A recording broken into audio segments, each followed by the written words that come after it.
Hello, I want to go over a couple of things about Omani culture. I'm going to try to throw a few of these your way over the next few days. And the first thing I want to do is talk about dress in Oman.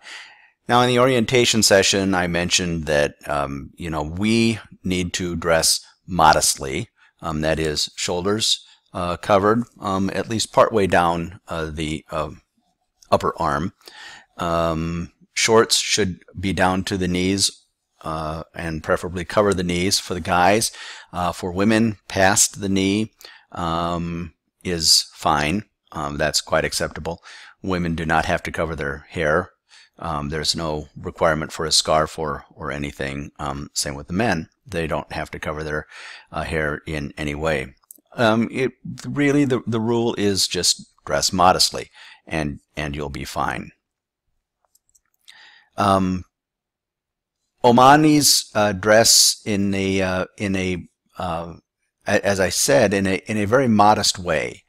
They are always dressed. Well, not always. Their formal dress is a dishdasha. This is me and my wife on our visit, and I was visiting the home of a student who lives up in Barami. And his father, Mr. Ali, welcomed us into his home and posed for a picture with us. Mr. Ali is wearing a typical Omani dishdasha. The white gown is called the dishdasha. The Omani dishdasha has a couple of characteristics that are unique to Oman. And in fact, the various regions of the Middle East, the various countries in the Middle East, have their own style of dishdasha. So Mr. Ali's dishdasha, the Omani dishdasha, does not have a collar. You can see the neck is simply a sort of a crew neck, very plain and unadorned neck. Off to his left, you can see a tassel that hangs down. The Omani tassel is shorter than most of the tassels. You will see in some of the other countries a quite long tassel. And in other countries it hangs straight down from the center. You see his is off to the left. Again, typical of Oman. That tassel has actually quite a practical purpose, although no longer today. It is a traditional purpose.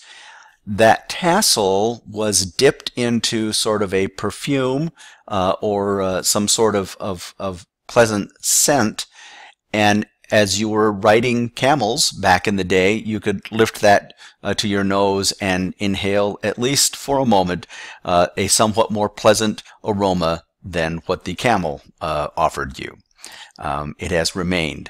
There is, if just to the right of that tassel is the zipper. The zipper, it zips all the way down and then is pulled up and on. You can see that it's long sleeved, it's white, it's very loose, and that's typical white dishdasha.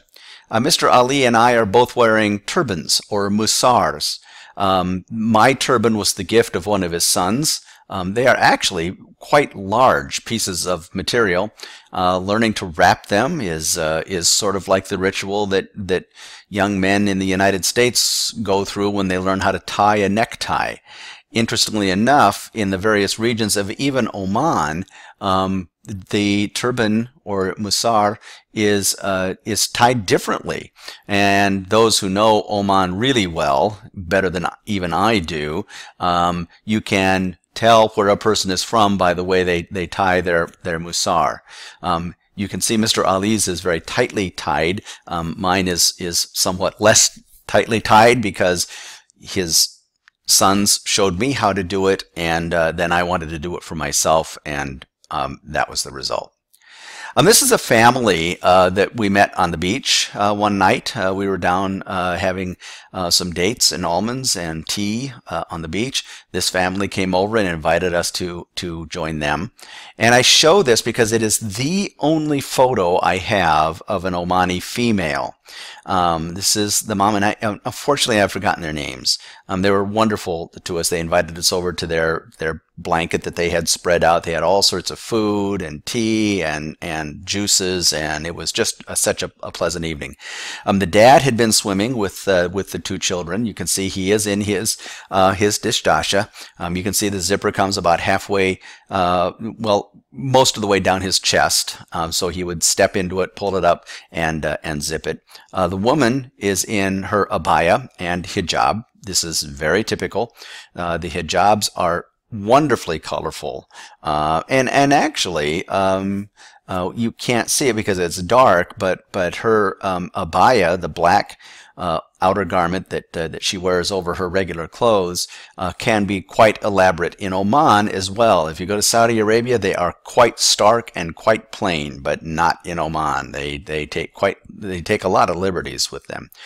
The two children are typical children. Children are not required to dress in that manner, although the girl would have an abaya and a hijab. The boy will have a dish dasha. And but as they go out and play, as they go swimming, they are not required to wear those. And generally for women, because I met women who they're very loose with their hijab. Older women, they are somewhat careless with it, it's generally once you reach puberty is when women begin wearing the abaya. The young girl will wear it for formal occasions and things like that, as will the boy. And the boy, they will wear them to school. If in the Omani schools, they will have a dish dasha or an abaya, and that's what they wear. This is a graduation ceremony at SQU that I attended, and you can see that it can be quite elaborate. The Sultan does not like black abayas, and so whenever he sees black abayas, whenever he visits the university, he requires that women not wear them. Well, he was not there this night, but all the women are dressed in the same sort of abaya and head covering. It's the SQU sort of uniform that they wear on that night. The men all have white dish dashas on, but they cover that with what they call a bisht, B-I-S-H-T, a bisht, which is a sort of it's kind of like a sport coat. It's kind of like a suit coat that they put over their dish dashas. It's open in the front.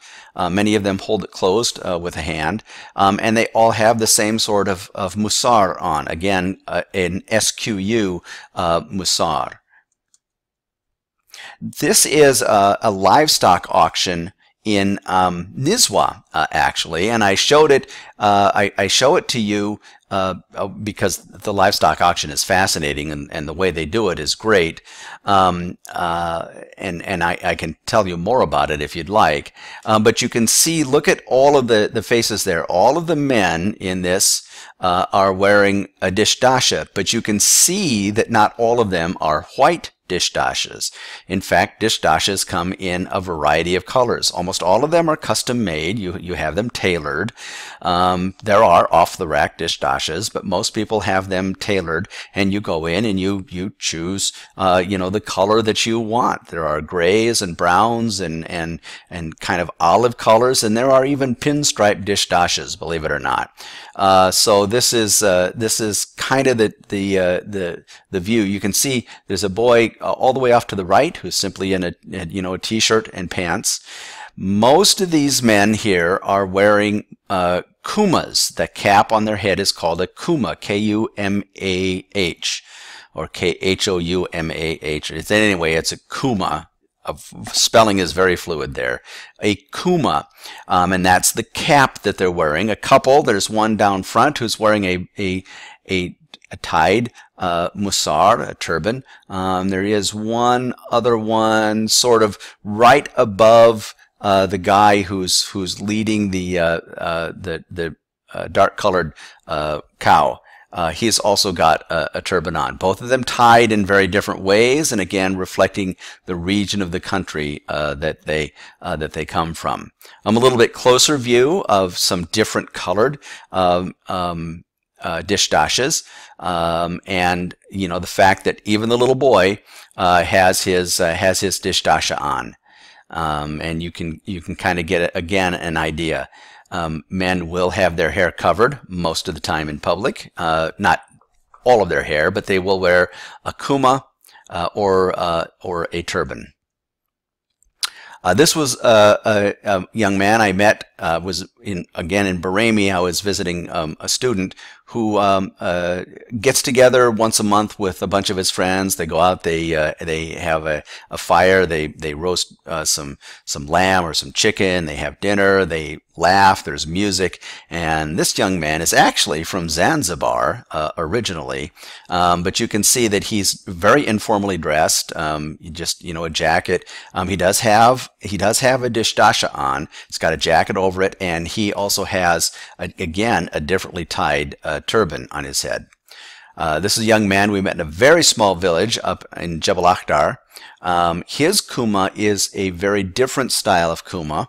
You do see this again in Oman, regionally, but again you can see he's 12 years old, or he was in this photo, 15 now. A white t-shirt, play slacks, bare feet, and that's quite typical for boys relaxing. You would never ever see a girl much older than him in public who is dressed like that. But up until about that age, girls can be informally dressed as well. This is the son of one of my colleagues at Sultan Qaboos University, and he is wearing a dishdasha, blue in this case.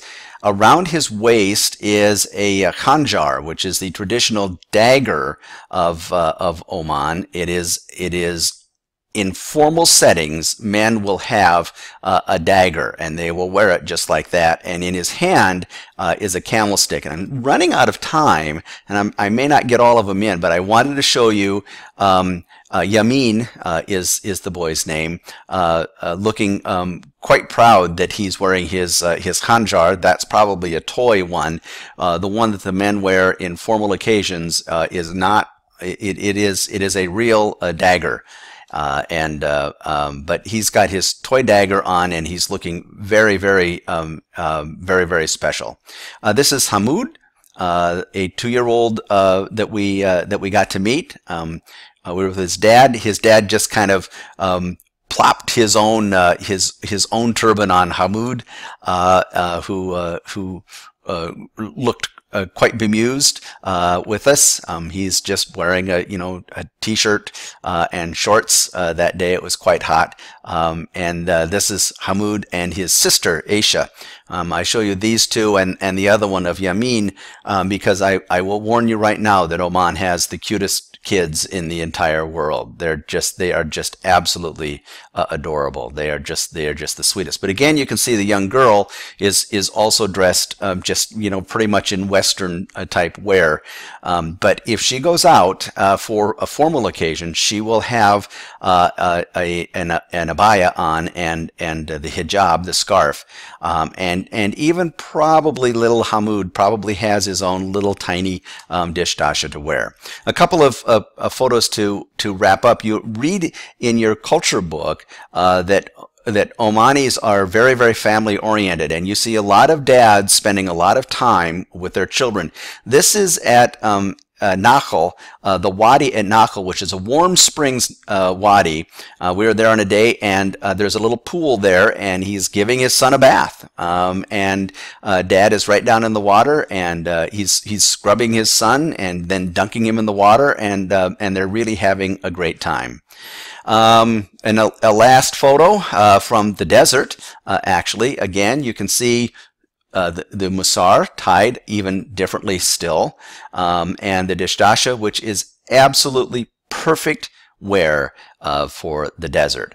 And I will note, by the way, that I am getting arrangements made for us to be able to ride camels. So keep your fingers crossed. We will be able to ride camels when we are in Oman at least once.